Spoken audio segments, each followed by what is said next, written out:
what would a month be without talking about Canadian inflation? So a couple of things. Again, we got to really kind of dig into the numbers a little bit. So Canada's headline inflation did decrease to 2.3%. Now, I want to remind everybody because I remember about a year ago I got called out on social media. So I always make a point to explain what inflation actually is. So inflation is not everything went up 2.3% from where it's at. That's not what we're talking about. Inflation is the percentage of increase in the cost of goods.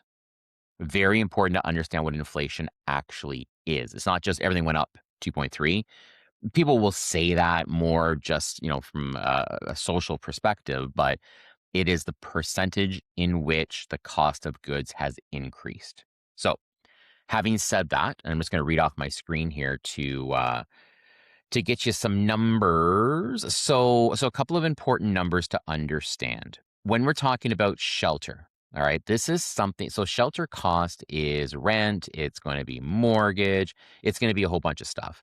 We all know rents have gone down, which I'm going to talk about shortly. Okay. We also know that mortgage costs, the inflation is probably going to slow, and it has. I'm going to explain that one to you in just a moment. It has decreased because a lot of these mortgages now that were 1 point nothing percent are now going to be clearing out the system. Most likely this year is the last year we're going to have people renewing from a 1.4% into the new normal of 4 and change. As an example, shelter price inflation slowed down to 1.7%.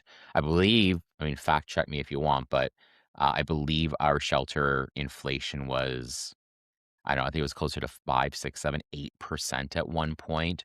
But that's because we had, rates that were maybe 2, 3% going to 6, right? That's massive. That is not too bad.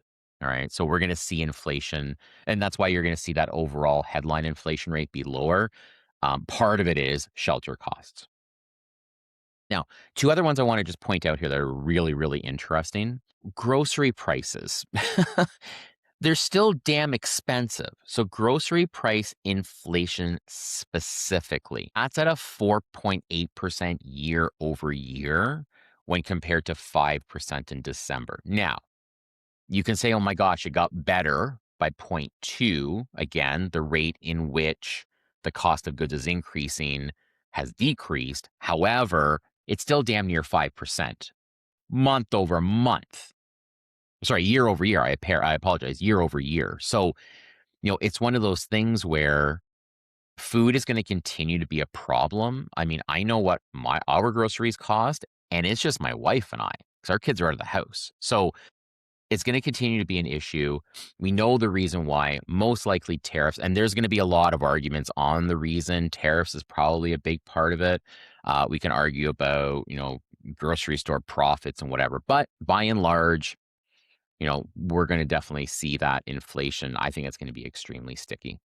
Okay, that's the other thing I want to talk about. This is super interesting with the inflation part. Cellular services.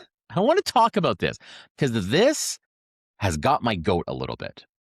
Cellular services has actually fallen month over month, declining by 0.8%. So, in January 2025, there was an 8.3% increase in cellular services. Now, why I think this is important to talk about, there's a lot of companies that have gotten very competitive.